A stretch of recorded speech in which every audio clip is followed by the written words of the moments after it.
जय हिंद दोस्तों, मैं राजेश कुमार तिवारी अपने यूट्यूब चैनल हमारा देश हमारी शान पे आप सभी का स्वागत करता हूं। बिहार में 80 के दशक में जिसके नाम से जनता में खौफ पैदा हो जाता था, जिसके नाम से पुलिस कांपती थी, जो एक तरह से खूंखार सज़ा देने के कारण बिहार में जाना जाता था, जो बाद में लालू प्रसाद यादव के साथ मिलकर बिहार में जंगल राज स्थापित कर दिया, उसका नाम मोहम्मद शहाबुद्दीन है। इस दशक में बिहार में अपराध का ऐसा बोलबाला था कि जनता सड़कों पर निकलने से डरती थी।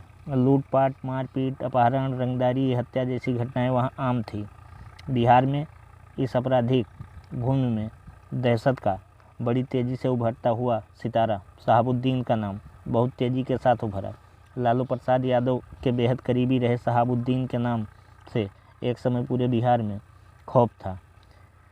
वहाँ की आम जनता तो छोड़ो, बड़े बड़े नेता, अधिकारी और पुलिस उससे खौफ खाती थी। कहा जाता है कि इसके मर्जी के बिना बिहार के सिवान और आसपास के कई जिलों में एक पत्ता तक नहीं हिल सकता था। मोहम्मद शहाबुद्दीन का जन्म 10 मई 1967 में सिवान के प्रतापपुर में हुआ। इसको वहाँ के लोगों ने साहेब के नाम की उपाधि से नवाजा। शहाबुद्दीन ने सिवान में हाई स्कूल की पढ़ाई पूरी करने के बाद राजनीतिक विज्ञान से ग्रेजुएशन किया। कॉलेज के दिनों में ही इसने अपराध के दुनिया में कदम रख दिया। 1986 में जब 19 साल की उम्र में इसके ऊपर आपराधिक मामला दर्ज हुआ, तो इसके बाद शहाबुद्दीन और उसके अपराध के मामले बढ़ने चालू हो गए। इन आपराधिक मामलों से उसको कोई फर्क नहीं पड़ा, क्योंकि ये तो उसके अपराध की दुनिया की शुरुआत थी। इसके बाद उसके ऊपर एक से बढ़कर एक आपराधिक मामले दर्ज होते गए। इससे शहाबुद्दीन को कोई फर्क नहीं पड़ा, यहाँ तक कि पुलिस ने उसे हिस्ट्री शीटर घोषित कर दिया। जब अपराध की लिस्ट बढ़ती गई तो हर अपराधी को बचने का एक ही रास्ता नज़र आता है, वो रास्ता है राजनीति की। इसी वजह से शहाबुद्दीन ने सफ़ेद पोश का लिबास पहनने का मन बना लिया। 1985 के चुनाव में जिरदोही की सीट से शहाबुद्दीन ने निर्दलीय उम्मीदवार के रूप में चुनाव लड़ा और जीत दर्ज करके अपने साथी अपराध के रूप को राजनीति के सफ़ेद चोले में बदल लिया। लेकिन इसके बाद क्राइम के साथ साथ राजनीति में इस बाहुबली ने अपना कद बढ़ाना चालू कर दिया। सिवान जिले का एक समय का डॉन पूरे बिहार में अपने प्रभाव को बढ़ाता चला गया। लोगों में उसका डर इस तरह फैला था कि लोग उसके खिलाफ अपनी जुबान से कुछ कहने से भी डरते थे।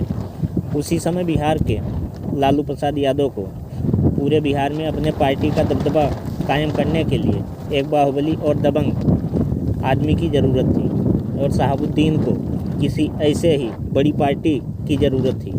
यानी एक प्यासे को पानी की और कुएं को प्यासे की, दोनों को एक दूसरे की ज़रूरत थी। बिहार में सबसे बड़े जंगल राज की शुरुआत हो गई। सन 1991 के लोकसभा चुनाव में शहाबुद्दीन ने अपने बाहुबल के चलते जनता दल को बहुत बड़ी जीत दिलाई।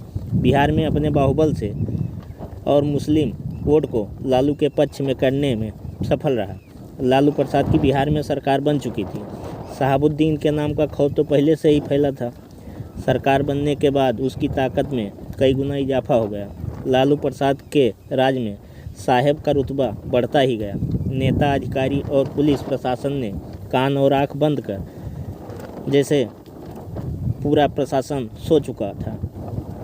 सिवान जिले में तो इसकी एक अलग ही सरकार चलती थी। शहाबुद्दीन ही पुलिस प्रशासन था, वही कोर्ट का पूरा मामला देखता था, वही जज बनकर पूरे शहर पर उसी का एक छत्र राज चलने लगा, और जनता ने तभी उसे साहेब के नाम से नवाजा। इसके बाद 1995 में जनता दल के टिकट पर चुनाव लड़ा और जीत हासिल की।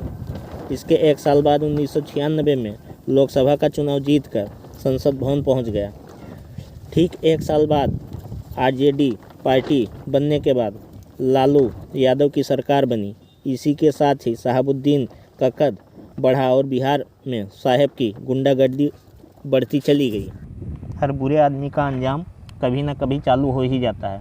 1999 में बिहार के वामपंथी नेता छोटे शुक्ला का अपहरण करने के बाद उसकी हत्या कर दी जाती है। इस हत्या का आरोप शहाबुद्दीन पर लगता है, लेकिन बिहार की पुलिस में इतनी हिम्मत नहीं रहती कि शहाबुद्दीन को गिरफ्तार कर सके। बाद में इसी हत्या के इल्ज़ाम में शहाबुद्दीन को उम्र कैद की सज़ा मिलती है और काफ़ी समय तक जेल में रहना पड़ता है। सन 2004 के चुनाव आने के कुछ महीने पहले कोर्ट के आदेश पर शहाबुद्दीन को गिरफ्तार कर लिया जाता है। उसे सिवान के जेल में रखा जाता है, लेकिन जेल में रहते हुए उसका अपराध और राजनीति वैसे ही चलता है जैसा पहले चलता था। कुछ महीने के बाद मेडिकल के नाम पर शहाबुद्दीन अस्पताल में भर्ती हो जाता है। वहीं से लोकसभा का चुनाव लड़ता है। अस्पताल का पूरा एक वार्ड उसको दिया जाता है, जहां पर पुलिस चप्पे चप्पे पर तैनात रहती है। सुरक्षा का कड़ा इंतजाम रहता है। अस्पताल में बैठकर शहाबुद्दीन अपने चुनाव की रणनीति बनाता है और अपने नेताओं और कार्यकर्ता से मीटिंग करता है, लेकिन कोर्ट को इसकी सूचना किसी तरीके से मिल जाती है। कोर्ट के आदेश से चुनाव के कुछ दिन पहले शहाबुद्दीन को जेल में जाना पड़ता है। लोकसभा 2004 के चुनाव में शहाबुद्दीन पर 500 से ज़्यादा बूथ लूटने के आरोप लगे, इसलिए वहां पर दोबारा चुनाव करवाया गया। तब जेडीयू के नेता ओम प्रकाश श्रीवास्तव ने शहाबुद्दीन को कड़ी टक्कर दी, लेकिन शहाबुद्दीन चुनाव जीतने में कामयाब रहा। उस चुनाव को जीतने के बाद शहाबुद्दीन का कहर वहां के जेडीयू के नेताओं और कार्यकर्ताओं पर कहर बनकर गिरे। कई कार्यकर्ता और नेताओं की हत्या हुई। कुछ दिनों के बाद एक घटना ने शहाबुद्दीन के बुरे वक्त की शुरुआत कर दी। एक दुकानदार चंदबाबू के 3 बेटों का अपहरण हो गया और 2 बेटों को तेजाब डालकर हत्या कर दिया गया। उस अपराध के बारे में आप लोगों को आगे बताऊंगा। 2005 में शहाबुद्दीन दिल्ली संसद सत्र में हिस्सा लेने आए हुए थे। बिहार की पुलिस ने उन्हें दिल्ली से ही गिरफ्तार करके बिहार ले गई, क्योंकि हत्या, अपहरण, वसूली जैसे कई जघन्य अपराध इसके नाम से दर्ज थे। शुक्ला हत्याकांड में कोर्ट ने उसे उम्र कैद की सज़ा सुना दी थी। इसी के साथ दोस्तों विदा लेते हैं। आपको अगली बार पूरे किस्से से वाकिफ़ कराऊंगा। जय हिंद, जय भारत।